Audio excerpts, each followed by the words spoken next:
Pessoal, boa noite. Estão me ouvindo? Sim, boa noite. Obrigada. Boa noite. Oi, Jaque, boa noite. Joia. Eu não consigo ver quantos que tem aqui, mas acho que já tem alguns, né? Então, eu vou iniciar. Boa noite, Jaque. Olá. Vou pedir para todos deixarem o microfone desligado e só ligar se precisar me interromper. Fiquem à vontade. E vou pedir para vocês deixarem a câmera ligada, para que eu possa visualizar vocês. Eu tenho um certo desconforto em falar não vendo as pessoas. Então, se vocês puderem me ajudar com isso, eu agradeço. Eu já coloquei na tela de vocês o slide. Espera só um pouquinho que eu estou achando o meu cursor aqui.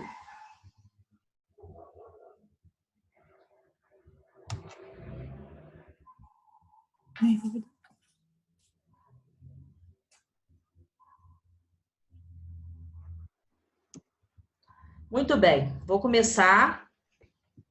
Boa noite para quem ainda não me ouviu. O nosso tema, ele é a dor. Eu estou seguindo a proposta da nossa ementa, do curso, né? Se a aula estivesse sendo lá na faculdade, seria essa matéria mesmo, tá? E a matéria da dor, ela é muito extensa e eu preferi separar ela em 2 ou até 3 blocos, se for necessário. A princípio, são 2. Hoje eu vou passar um aspecto mais orgânico, tá? Que passa um pouco bastante pela área médica, né? Mas de forma mais superficial, a gente não precisa esmiuçar muito, mas daquilo que é importante para a gente ter uma compreensão. Para dar um pano de fundo, para na próxima aula a gente entrar de fato naquilo que nos diz respeito, que são as reações de certas estruturas diante da dor, né? Quando o sujeito está depressivo, né? O sujeito cometido do câncer, né? O sujeito psicótico, né? A neurose de compensação. Então, esse aspecto clínico mais psicológico a gente vai ver na segunda aula, que é a semana que vem. Então, vamos hoje ao aspecto mais biológico, embora a gente hoje vai ver também o aspecto da ansiedade, que é muito importante para nós. Primeiro ponto que eu preciso que vocês observem é uma cronologia, né, da dor no aspecto científico, tá? Primeiro, a dor, ela foi tida como uma paixão da alma, uma concepção, né, trazida por Aristóteles, que influenciou por 2000 anos. Na verdade, quando a gente diz da alma, da dor enquanto uma percepção da paixão da alma, isso se deu porque não há um órgão específico voltado para a dor, né? A visão, o olfato, né? Os órgãos, os 5 sentidos, eles foram tirados dessa questão da paixão da alma porque eles têm um órgão de relação, né? A visão, os olhos, né? E por aí vai. Porém, a dor, ela fica sem esse lugar de especificidade. Então, por isso que ela foi colocada ao lado da tristeza, né, ao lado do amor, né, como se não fosse uma questão orgânica. Isso trouxe um atraso aos estudos muito grande, teve um preço, né? Quando eu digo que houve essa concepção, é de forma geral, né, pelo senso comum, é pelos estudiosos, né? Eles entendiam que a dor não era um assunto científico. Então, houve um grande atraso de estudos, de descobertas e de cuidados em relação à dor. Ainda nesse aspecto aqui, eu quero ler para vocês o que está aqui à direita. Deixa eu arrastar aqui a câmera. Implicou um atraso na pesquisa neurológica e psicológica, e eu quero incluir aqui também o cristianismo, né? O cristianismo também teve essa contribuição de atraso para os estudos, né? De que forma? ficou muito associado ao cristianismo a dor enquanto santificação, né? A dor enquanto um pagamento de dívida, né? Como se através da dor o sujeito estivesse pagando seus pecados, vamos colocar assim, e aí tivesse um alívio da culpa. Se a gente prestar atenção, isso ainda é presente no senso comum, né? Quando a gente vê comentários do tipo, né? Alguém está doente, está com câncer, mas também foi tão ruim, está pagando os pecados, né? A gente ainda ouve esse tipo de comentário que mostra esse resquício, esse resto, né? Que está aí para a gente como herança dessa concepção da dor associada ou a uma punição ou à condição de santificação. Quanto mais eu sofro, mais santo eu me torno. Letra B. A teoria da dor como sensação.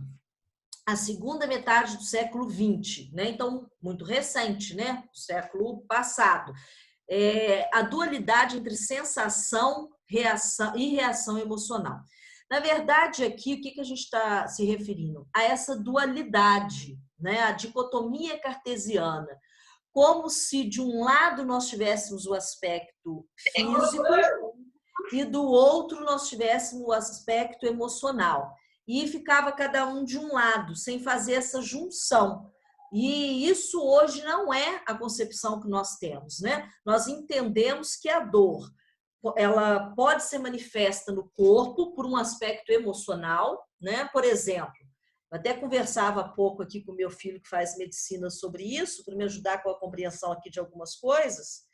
E aí ele me trazia isso. É muito comum em pacientes depressivos você ter quadros de dores agudas, dores fortes, abdominais, né? E quando o paciente vai passar por algum exame clínico ou de imagem, não se acha nenhum fundamento somático, físico, para aquela dor estar presente, né? Embora a dor seja real, o sujeito realmente, o corpo está manifestando, mas como uma expressão do quadro depressivo, né? A gente vai ver isso um pouquinho mais lá para frente. Então, hoje nós não trabalhamos com essa dualidade, com essa dicotomia, né? A dor, ela tem seu aspecto físico e ela tem seu aspecto psíquico, independente de onde que é a origem dela. A letra C, o conceito, né, que a associação que é responsável pelos estudos da dor pronunciou, né, em 1979. A dor é uma experiência desagradável, sensitiva e emocional, associada com a lesão real ou potencial dos tecidos ou descrita em termos de lesão. O que está dizendo aqui que é muito importante para a gente? Uma experiência desagradável, óbvio, né? A dor não é uma experiência desejável.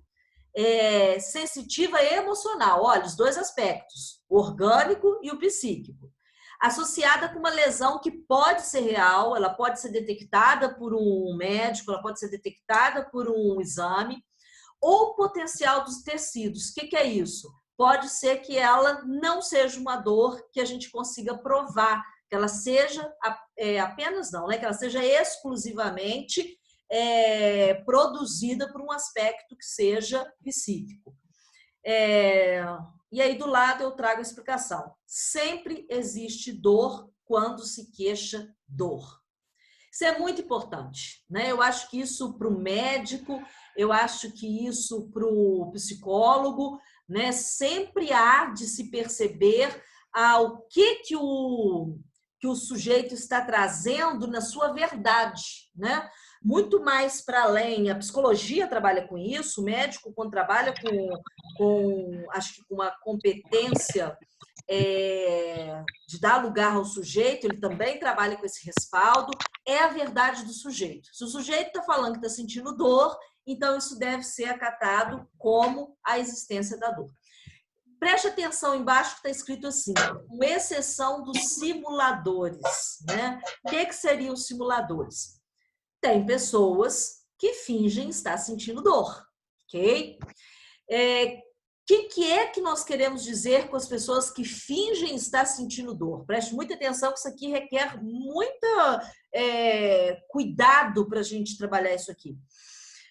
Quando o sujeito faz isso de forma consciente, ele sabe que ele está fazendo isso, tá? Ele está criando uma situação, né, hipotética de dor para ter algum benefício. Isso é feito a nível consciente, tá?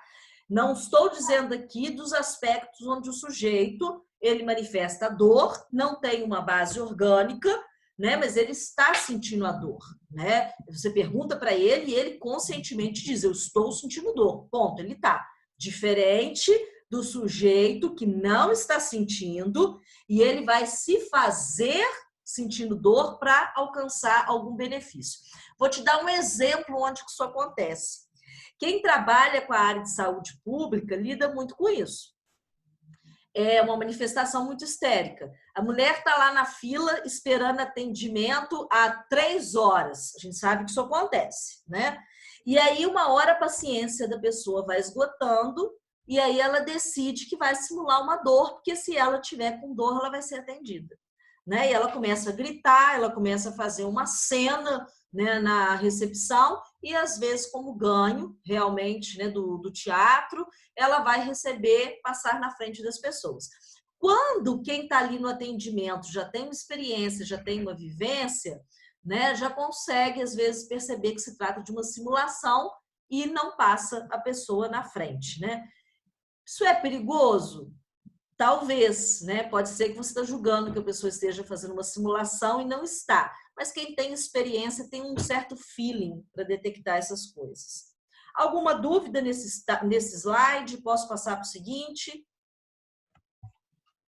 Posso? Pode passar. Ok, vamos lá então.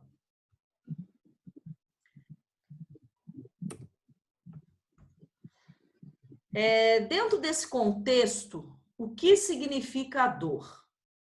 Os 3 níveis que nós vamos estudar, né, que são níveis propostos lá em 1975 e ainda permanecem.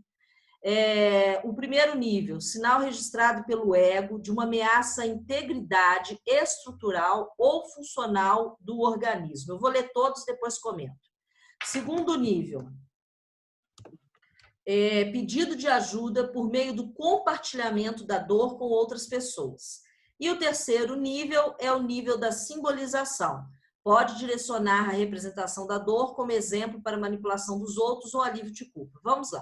O primeiro nível é aquele que o sujeito identifica a dor. Tá? Ele começa a sentir e ele começa a observar a origem da dor, né, a manifestação dela, né? Isso é natural com todos nós. Quando nós somos acometidos de alguma dor, você começa a prestar atenção na dor. E aí, depois você vai para o segundo ponto, que é quando você compartilha essa experiência. Você diz aos outros, né, que você está com dor. Geralmente, o que a gente chama de segundo nível? Se a dor não é intensa, você tende, às vezes, nem a comentar, né? Se a dor tem uma intensidade, você vai compartilhar, né, essa experiência com outras pessoas, até no nível de pedir ajuda. Esse terceiro nível, que é o da simbolização, é o nível em que nós vamos representar psiquicamente o que é essa dor, né? Nós temos pessoas que convivem com a dor a vida inteira, né? E aí, se você conversa com essa pessoa, qual que é o simbolismo que a dor tem, né? De uma companheira. A dor é uma companhia, né? A pessoa não sabe mais viver sem essa dor, sem a presença dela. Eu acompanhei outro dia num caso clínico, uma experiência voltada para a dor, e inclusive quando eu tive essa experiência com a paciente, eu estava já preparando essa matéria e falei, fui presenteada para ter esse exemplo clínico. A paciente, diante dessa situação do coronavírus, ela teve uma manifestação física. Ela foi acometida de uma dor forte de coluna, e aí essa paciente chegou com a queixa que não sabia, né? O argumento que não sabia do que se tratava, por que ela estava acometida daquela dor. E aí, quando eu fui investigando com a paciente, né, fui fazendo trabalho clínico, eu me rememorei, né? Eu já acompanho essa paciente há um tempo, que ela sempre, em momentos da vida dela de grande impacto, ela traz alguma referência a um problema de saúde, né? Quando teve o nascimento do filho dela foi assim, quando ela perdeu um ente querido foi assim, e aí eu trouxe isso para essa pessoa. Falei, olha, me chamando a atenção aqui que não é a primeira vez que você relata a dor num momento de grande desgaste emocional. Faz sentido isso para você? Levei a questão. E aí ela parou para pensar e falou, nossa! E aí ela foi falando de muitas outras situações que nem eu mesma sabia, né? E aí, o que tem a ver com esse terceiro nível? A dor para ela, qual a conclusão que nós chegamos ali na terapia? Ela entende que a dor traz para ela a atenção das pessoas. Não é que essa mulher não sinta dor, hein? Preste atenção. O corpo dela, vamos colocar assim, né? O psíquico dela entendeu que manifestar a dor é uma forma dela receber cuidado, é uma forma dela receber carinho, né? É uma forma dela ser acolhida. Eu acredito que através dessa interpretação, talvez em outros momentos de desgaste, essa paciente ou ela tenda a diminuir esse período de dor ou até mesmo não reagir mais dessa forma. Foi um trabalho muito interessante, muito bom clinicamente. Aqui é um ponto muito importante que eu queria que vocês prestassem muita atenção. Deixa eu só diminuir aqui a câmerazinha. A calcinha. Neurofisiologia. Só a calcinha. Stephanie, a gente tá te ouvindo. Tem gente com o microfone ligado. Ô, gente. Stephanie. Eu vou prosseguir. Depois que ela achar a calcinha, ela vai ver. Vamos lá. Faz parte, né, gente? Eu já falei que se vocês verem um cachorro pulando aqui, um vulto passando atrás, a gente está no espaço doméstico, faz parte. Preocupa não. Vamos prestar atenção nos limiares, né, da dor. No primeiro, esse verde clarinho, que eu chamei aí de 2.1, é o limiar fisiológico. O que é o limiar fisiológico? É aquele ponto que determinado estímulo provoca dor na maioria das pessoas. Por exemplo, o exemplo nosso aqui é da temperatura. A partir de 44 graus, a temperatura começa a provocar dor no nosso corpo, tá? Então, esse é o limiar fisiológico. A variação é muito pequena, né? De uma forma geral, 44 graus é a temperatura de desconforto para dor no nosso corpo. Muito bem. Agora, prestem atenção no limiar de tolerância, que é o 2.2. O limiar de tolerância, que é até onde, mesmo com dor, a gente suporta a temperatura, ele geralmente, né, assim, vamos colocar a média, é de 48 graus. Então, assim, 44 começa o desconforto, até 48 a gente suporta.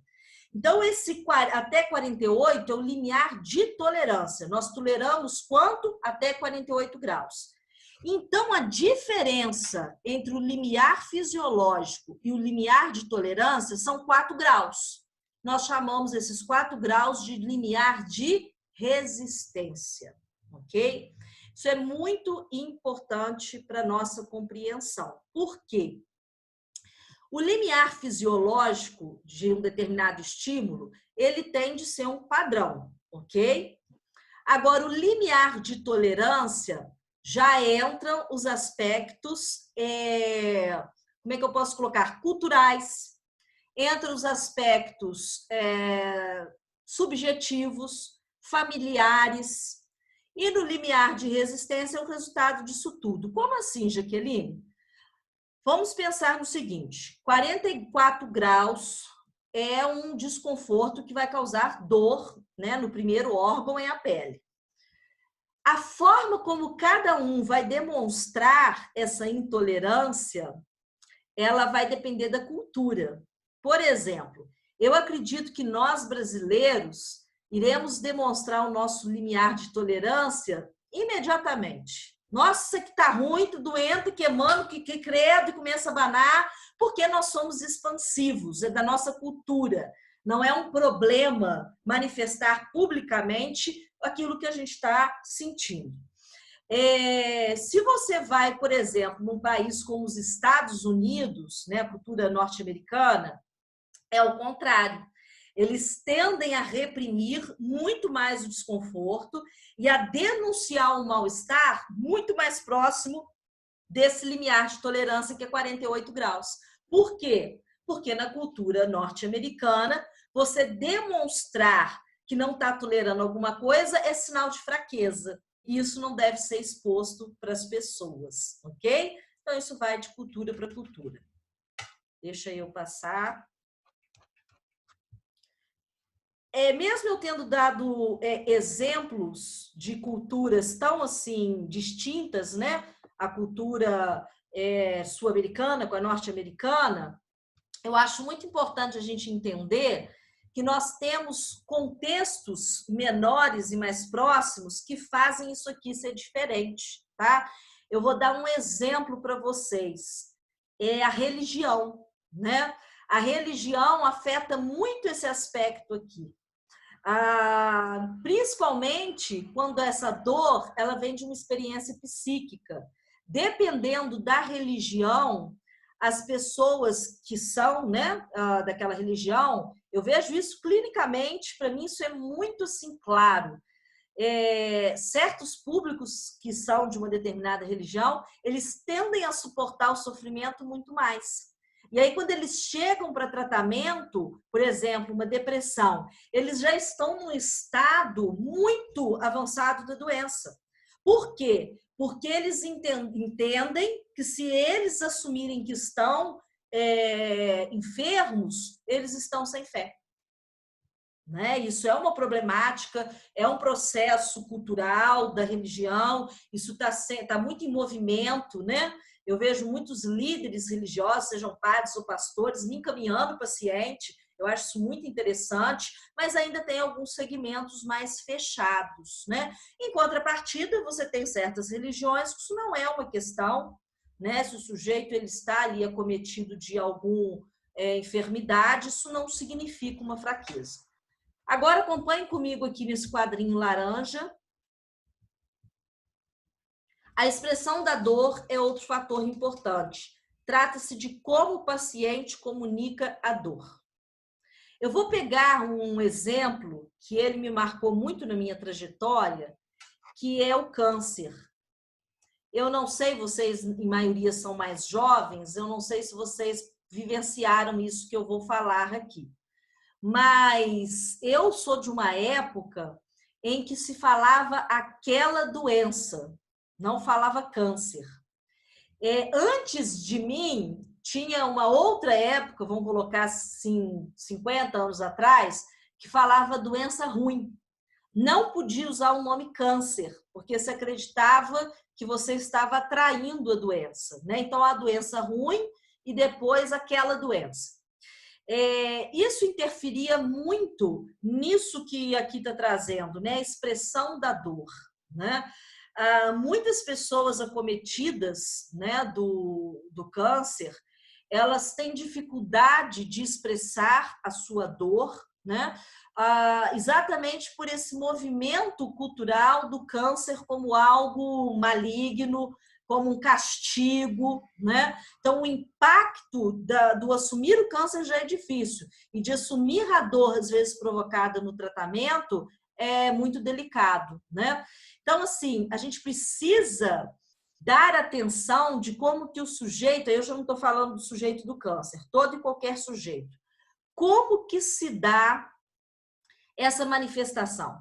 Será que o sujeito está conseguindo dizer de toda a dor que ele sente? Será que esse sujeito não está superpotencializando a dor que ele sente? Né? E observar não só a expressão falada da dor, mas a gente observar as expressões físicas da dor. Né? Tem pessoas que não dizem que estão sentindo dor, mas quando elas estão conversando com você, por exemplo, a dor é no ombro. elas fazem as palmas no ombro, aí você pergunta, o que foi? Não, nada, não, só um repuxão aqui. Né? Isso é uma expressão da dor, né? Só que o sujeito não consegue assumir, né, o que está acontecendo. Tudo isso, o psicólogo, em atendimento, ele deve observar. Tá? Para quê? Para que ele possa indagar o sujeito, para que ele possa dar um lugar ao sujeito, né, do que está acontecendo. Muito bem.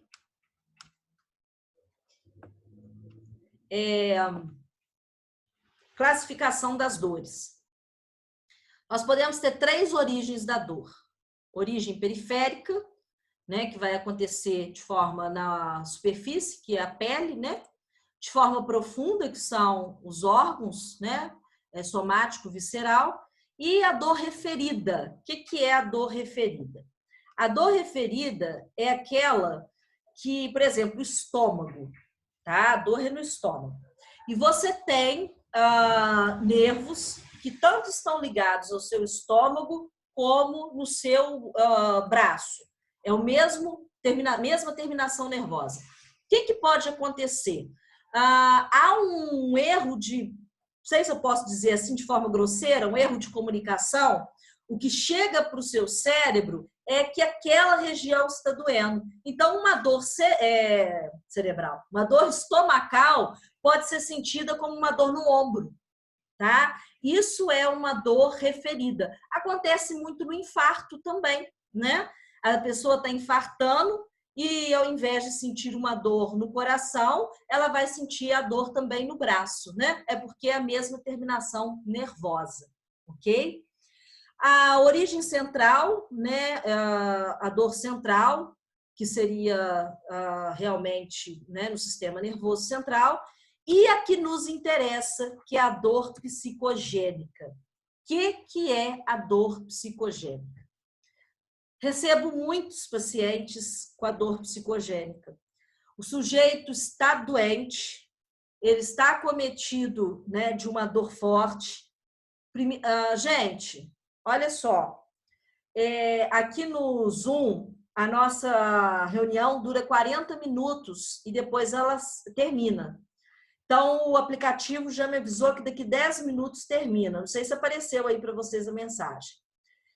Se cair, vocês entrem com o mesmo convite que a gente retorna à sala de reunião, tá bom? Vai desligar, eu volto e vocês voltam também. Então, prosseguindo. A dor psicogênica é essa que o sujeito vai no médico, geralmente o primeiro lugar que o paciente procura é o médico, e quando ele chega lá, o médico faz o exame clínico, não acha nada, pede os exames, né, ou laboratoriais ou de imagem, não se detecta nada, e aí o médico faz o encaminhamento para o psicólogo. A dor psicogênica é a dor sem um diagnóstico físico, sem uma origem orgânica, ok? E hoje, mais do que nunca, os médicos sabem que essa dor é real, né, que o paciente realmente está sentindo, mas aquilo que fundamenta ela não é orgânico, mas é psicológico, né? Aí o que é trabalho nosso. Espera aí. Muito bem. Mais um pouquinho antes da gente entrar na ansiedade. A duração, o significado para o paciente, os traços que aparecem juntos. A duração da dor aguda, a dor crônica a gente vai estudar só na próxima aula, tá? Hoje a gente vai ficar só na dor aguda. A dor aguda, ela é transitória, né? Ela vem com muita força e se extingue. A dor crônica, ela é uma dor persistente, né? Ela permanece. O significado para o paciente indica uma lesão ou doença. Eu vou ficar só na dor aguda, porque a gente não vai estudar a crônica hoje, tá? Vou ficar só aqui, na semana que vem eu retomo o quadrinho da direita. Então, ela indica lesão ou doença. Traços concomitantes, luta e fuga, dilatação pupilar, sudorese, taquipneia, taquicardia, eu não sei como é que pronuncia essa palavra, deve ser shooting. de sangue das vísceras para os músculos. Mas eu sei o que significa, tá? É um esvaziamento do sangue dos órgãos que vão para os músculos, tá? Para que eles vão para o músculo? Para o sujeito ter condições exatamente do primeiro tópico, luta e fuga, né? Nossa musculatura fica irrigada para correr. Pode falar, Gabriel. Esse shunt é a mistura do sangue arterial com o sangue venoso. Repete essa pronúncia bonita aí para nós. Shunt. É o Guilherme que está me ajudando aqui. É a mistura do sangue arterial. Manda um abraço para ele. Ele está mandando Um abraço também. Obrigada. Então, todo esse processo que acontece, né, de forma concomitante é da sensação de não saber, né? Não sei quem já teve a experiência de uma dor aguda, eu já tive várias. A dor de parto é uma delas, né? Já tive a experiência do parto normal. É uma experiência da dor aguda, né? Embora você saiba no parto que você vai passar por ela, mas quando você tem uma dor de parto do seu primeiro filho, que foi o meu caso, você já ouviu falar como é que é, já te contaram, mas eu posso te dizer que não é nada parecido com o que você vai sentir. E naquele momento, você é acometido de uma experiência de estranheza, você é acometido de uma experiência de um certo desespero. Como é que eu vou dar conta disso aqui, né? Então, tem todos esses traços concomitantes, que é do estado emocional que a dor aguda gera. O parto é um dos exemplos. Vou te dar um exemplo aqui. Você está na rua, você sofre um acidente, você é atropelado e, de repente, você começa a sentir uma dor, né? Você não sabe a extensão dessa dor, você não sabe a gravidade do seu acidente, né? Do seu comprometimento. E aí, às vezes, o seu pânico é maior, às vezes, do que a própria dor, né? Ou muito parecido. E aí, essas reações concomitantes.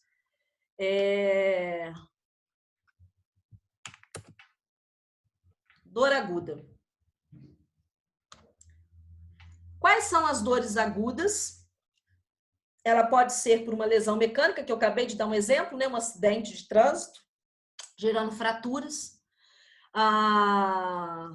2, irritação química dos tecidos. Os processos alérgicos também causam dor, né? Porque são processos que são inflamatórios.